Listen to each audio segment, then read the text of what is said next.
Government তো কোনো কিছু রিপ্লাই দেয় না।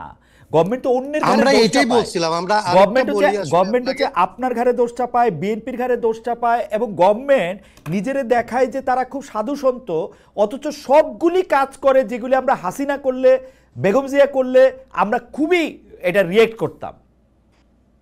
হ্যাঁ, ন্যাচারালি আমরা এটা বলছিলাম। আমরা ধরেন একদম 8 তারিখ ওনারা সরকার করলো, আমরা 11 তারিখে ওনাদের কাছে কতগুলো একটা একটা আমাদের আমাদের যে হোমওয়ার্কটা ছিল সংস্কারের ব্যাপারে, কিংবা এরকম একটা সিচুয়েশন হলে কি হইতে পারে, সেইটা নিয়ে আমরা তাদেরকে আমাদের একটা লিখিত প্রস্তাব দিয়েছিলাম।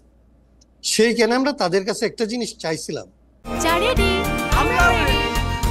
চা মানে লাইফটা ভরপুর, চা মানে ইস্পাহানি মির্জাপুর। যে আপনারা একটা গভর্নমেন্ট যারা বাংলাদেশে আসছেন আমাদের সৌভাগ্যক্রমে, আপনারা যদি এখানে একটা ট্রান্সপারেন্ট গভর্নমেন্টের এক্সাম্পলটা সেট করেন, থাকে না কতগুলো জিনিস আপনি সেট করে গেলেন, পরে একজন নিয়ে আসলে এটা একটা মানে এটাকে ভাঙা খুব কঠিন হয়ে পড়ে। তা আমরা বলছিলাম যে আপনাদের পক্ষে এটা সম্ভব যে আপনারা একটা ট্রান্সপারেন্সির নমুনা বা একটা প্র্যাকটিস এখানে আসলে আমরা কোনো গভর্নমেন্টের বেলায় দেখি নাই, আপনাদের কাছ থেকে এটা আমরা চাই, এটা আপনারা করতে পারেন।